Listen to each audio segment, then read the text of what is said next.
Leo ni Machi 11 ikiwa ni siku ya 71 ya mwaka 2025 au siku ya 72 katika miaka mirefu. Mpaka mwaka huu uishe zimebaki siku 294. Ikiwa leo ni chungu cha 10 cha Ramadhan, huku Wakristo wakisonga na mwezi wa Kwaresma. Historia inasema siku kama ya leo Wakristo wengi wanafuata dhehebu la Roma huadhimisha kumbukumbu za watakatifu Maximilian wa Tabesa, Petro, Dorothea, Papa Innocent na wengine wengi. Ni Machi 11 nyingine inayokwenda kuandika historia na kuacha alama kwenye kuta za ubongo wako. Hii ni FGA TV, mahali pekee unapopata nafasi ya kufahamu matukio makubwa yaliyojiri ndani ya taasisi ya Fountain Gate Academy. Lakini je, bado una maumivu ya kuahirishwa kwa mchezo wa pacha wa Kariakoo weekend iliyopita? Kama ni hivyo basi pole, lakini sie tutakupa chakula bora kitakachokuliwaza na kukupa amani ya moyo. Assalamu alaikum mzalendo mwenzangu. Mimi ni Ruqayya binti wa Mbugita. Karibu uungane nasi. Kama kawaida, Fountain Gate FC imeshika usukani wa habari kubwa leo baada ya kugeuza uwanja wa KMC Complex nje ndani na kuacha wenye nyumba wakikosa hata sehemu ya kutema mate. Fountain Gate Princess ilikuwa ni timu 4 za ligi kuu ya wanawake kutoka bara zilizoalikwa kwenye mashindano ya Samia Women Cup huko Arusha. Je, mambo yalikuwaje huko? Timu yetu ya Under 20 nayo ilifanya kufuru Tanzanite kwa raha kilele cha siku ya wanawake pale Dodoma. Kilikuwa tishio. Ile kauli mbiu ya Alunta Continua kutoka ndani ya kikosi cha Fountain Gate FC baada ya mfululizo wa matokeo mabaya ilikuwa na maana kubwa, na wachezaji waliamua kuonesha kwa vitendo. Baada ya kuwapasua kwa chuma 1-0 Tanzania Prisons nyumbani Tanzanite kwa raha, sasa ramani ya vita ilikuwa inachorwa kuelekea jiji la raha na gharama, Dar es Salaam. Huku kwenye ramani hiyo adui akisomeka kwa jina la KMC Football Club. Mchezo uliokuwa umepangwa kucheza Machi 6 kwenye uwanja wa KMC Complex uliopo Mwenge. Askari wetu walianza safari usiku wa Machi 2, kisha alfajiri ya Machi 3 kikosi kiliingia Dodoma na kuanza safari ya masaa 3 na dakika 45 kwa treni ya mwendo kasi SGR kwenda Dar es Salaam.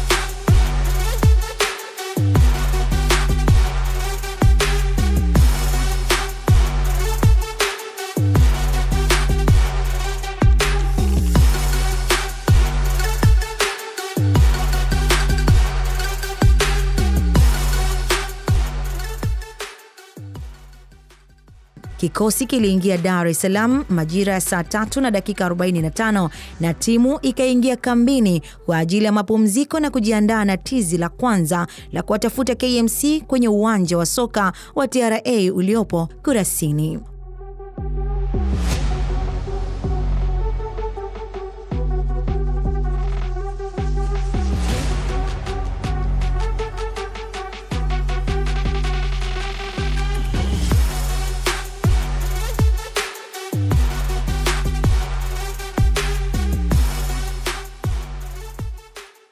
Muda nao ulikuwa ukienda mbio sana, na hatimaye ilifika siku moja kabla ya mchezo, ambayo kwa kanuni ya ligi kuu ibara ya 17 kuhusu taratibu za mchezo, timu mgeni anapaswa kuutumia uwanja wa mechi siku moja kabla ya mchezo. Kwa kutii kanuni hiyo, Machi 5 saa 9 alasiri wanajeshi wetu walitinga kwenye uwanja wa KMC Complex kwa ajili ya maandalizi ya mwisho kabla ya mchezo wenyewe.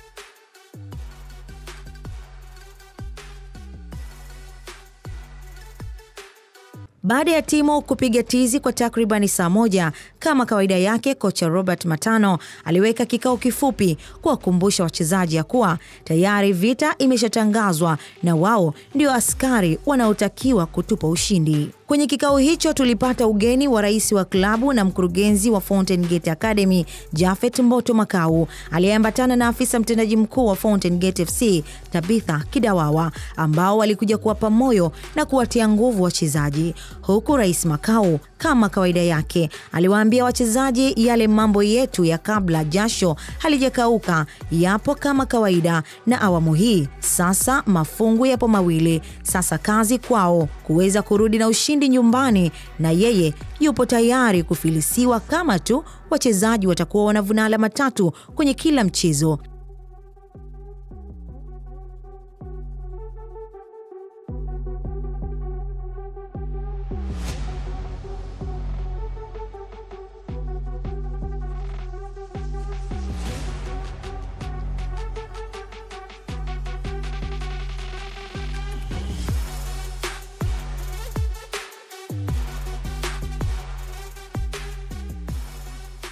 Hatimaye ikawa ni Machi 6 siku ya Jumatano. Timu yetu iliwasili salama uwanjani KMC Complex tayari kwa mapambano ya kuzisaka alama 3, huku kila mchezaji na benchi la ufundi wakiwa wanajua kibarua sio chepesi, lakini ilikuwa lazima jembe liungue na mpini ubaki. Walichokuwa hawakijui KMC ni kwamba sisi Fountain Gate FC pale Dar es Salaam tuna mashabiki wengi, tena ni wafia timu haswa. Kabla ya mchezo tu tayari dunia ilishajua kuwa hatujaja kinyonge kwenye mchezo huo.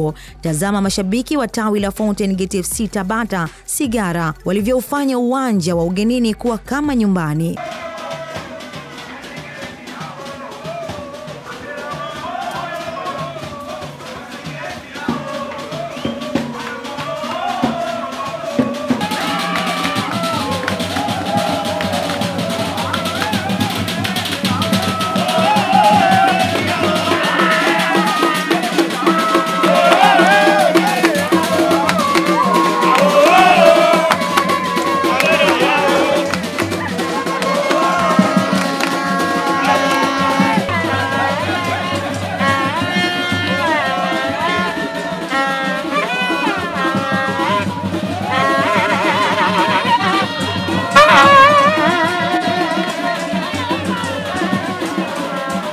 Michezo na elimu, na halafu tembo wao ni kiziwi. Haya basi, mbungi ikapigwa kweli kweli, huku timu ikitengeneza nafasi nyingi za kufunga magoli. Licha ya wenyeji kuwa wa kwanza kupata bao kwa njia ya penalti kipindi cha kwanza, lakini sisi tuliishi na ule msemo usemao anayecheka mwishoni ndiye hucheka zaidi. Mabao mawili kutoka kwa kijana aliyezaliwa mwezi Machi kwenye mji wa Lubumbashi, DR Congo, Eldinho Mokono wa Kaso, yalitosha kabisa kuwalaza na njaa KMC. Pilato wa mchezo hadi anapuliza kipenga cha mwisho, ubao ukawa unasoma wao 1 na sisi 2. Furaha ikawa ni sehemu ya kila mmoja kwenye timu yetu. Wale wazee wa tembo kiziwi wakawa wamechizika kabisa. Ikawa ni shangwe juu ya shangwe, kucheza ngoma na tambo zikienea kwenye kila pembe ya KMC Complex, yani Mwenge na viunga vyote vya Sinza vikatikisika kwa ushindi huo. Mrejea ngamani si mtumwa, and mission in Dar